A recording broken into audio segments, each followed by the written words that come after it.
In this video, we are going to flatten a nested list using while loop and a recursive function. Hello, I'm Jagan. I'm posting this video to share my knowledge in Python language with you. If this assists you in interview preparation anyways, I will be happy. We are given a nested list, which is basically a list within a list, right? So the main list is 1, 2, third element as a list and 7. So this list is within the main list, and 5 and 6 is a list element within the main list, 3, 4 and another list. So we have two nested lists in the main list. So what is expected from us is we just have to flatten this list or break all the nested list and then show it as a flattened list 1, 2, 3, 4, 5, 6, 7. Okay. So there can be multiple ways of representing a nested list.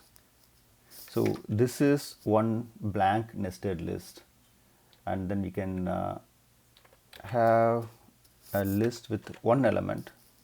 Okay, these are all nested lists. But now for an example, we can just take this and then we do our coding. Okay. Okay. So before we go to the while loop, I just want to show you a function called pop. Okay. So we just say while the nested loop, there is a value in the nested loop, we just say current value equal to nested list dot pop. Okay. Now we are going to print and check what are all the values in the current variable and in the nested list. Okay, let's run this. If you see the nested list, it got 7 at the end, right? So it goes into the loop, it pops the last element of the list and assign that to the current variable. So the current variable get the last element and the list becomes 1, 2 and the third list 3, 4, 5, 6. The 7 is missing. Second iteration, it pops the second element, which is the list of 4 elements, right? It pops this and then the remaining is only 1 and 2. So the pop will delete the last element or cut the last element from the list and then assign that to this variable. Okay, fine. Now we can have a while loop. We just have this nested list here, and then as we always do, we have a function, so it's easy to execute, and flattened list is going to be our output, which is a blank list for now. And then what we are doing is we are going to assign the whole nested list as a list element, and then we are using stack as our main list, which is going to be in loop. So we use current equal to nested list dot pop, right?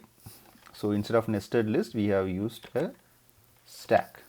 So it takes the whole element as the first pop. Okay, and then we just say for val in current, we are going to go with every element, and we just reverse it for our convenience, so it won't break the reverse list. I just show you why we have reversed it. Okay, we are going with the each element. If type of the value equal to list, then you just append this to the stack again, append the value.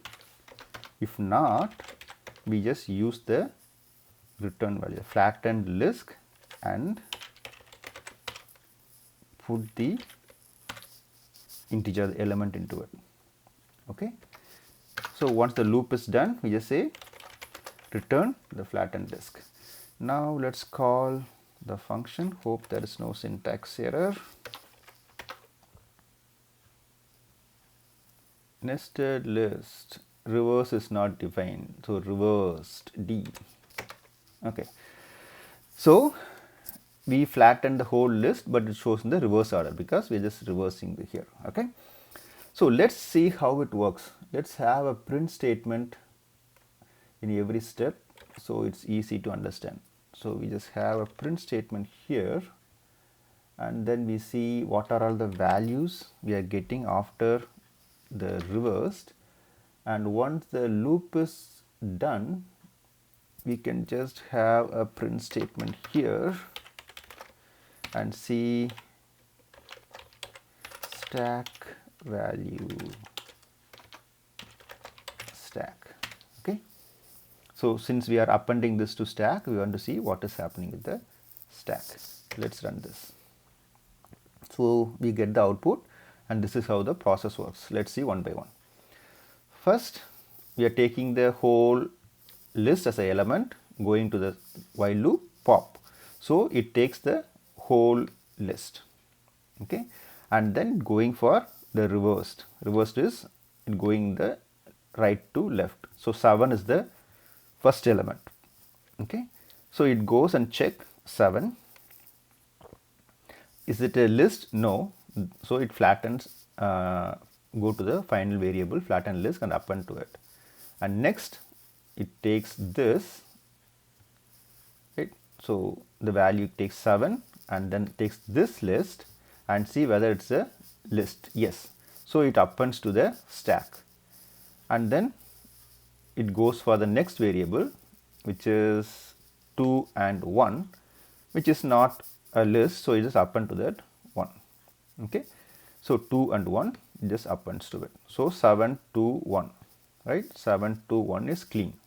Now it takes the next list, which is stacked here, stack.append, and then going to the while loop again. Stack having a value, right?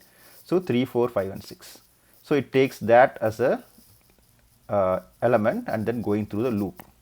So when you reverse, this is the first element, it checks, it's a list, yes, then it appends to the stack value. Now stack has a value, and then 4 and 3 is a integer, so it just assigns the final value. So 5 and 6 is a list, right?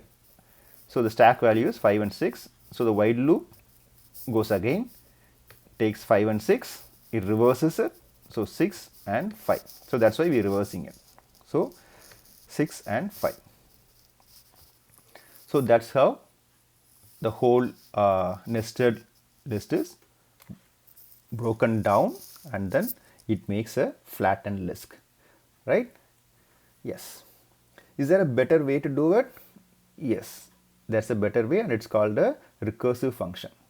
So what is a recursive function? So a recursive function calls itself during its execution. The well-known example of a recursive function is we calculate the factorial of a number, right? We are given a number, we get to calculate the factorial of it. So that's a well-known example of a recursive function. They ask in the interview question. We can discuss that in the future videos.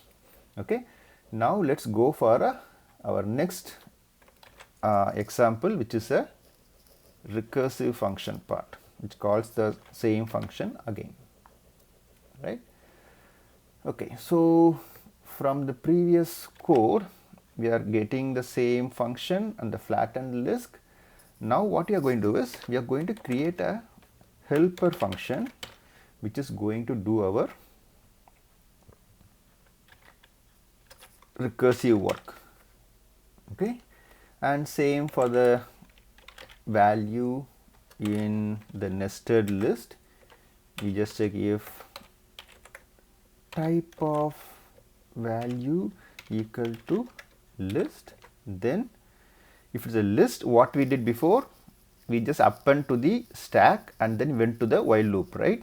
So instead of appending to the task, the stack variable, and going to the while loop, we just call the helper function again, passing that value. No big difference. Why is it not going? Okay.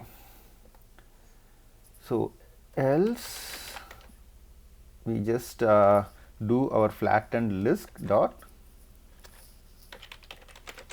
append the value. So what is the difference we have from the while loop to here. The while loop we just append to the stack again, but in the recursive we are going to call the function again. So that's the main difference between recursive and the while loop. Now we are going to call the nested function, the helper function here. So it will just call the helper and it goes through the loop, and the return function returns the flattened one. Now we call the nested loop. See, so in this one we are not going to reverse it, right? We just go one by one.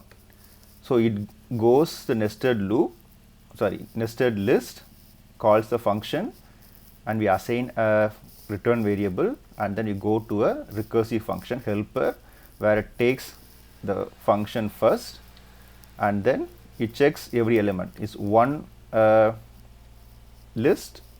No. So it appends here. So 1 is the first element, and then takes 2, right, and then checks if it's a list. No, it appends 2, and then it takes this list, right. It takes the list. Yes, it's a list, so it goes to the helper function. Now the nested list is 3, 4, 5 and 6. So it gets the value 3 and 4, not a list, so it goes here.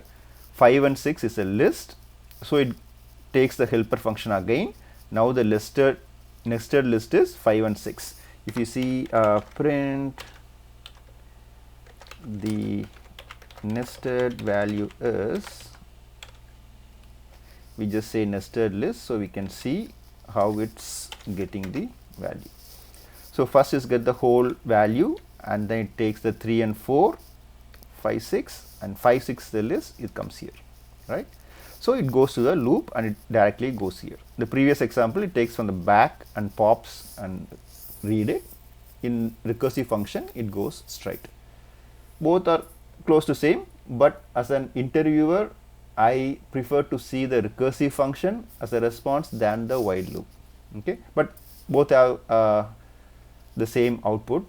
It's up to you to take a recursive function and impress the interviewer, or just say a while loop, which is quite a normal thing. Okay, so if you want to do the practice code, previously we did the assert function and you check it, right. So the same function, what we do is we just have a compare list, we just sort that value. Okay, we sort and compare. So when you say the list, we sort it and the output has to be like this, so it has to return the value. Hope this video helps you. Thank you.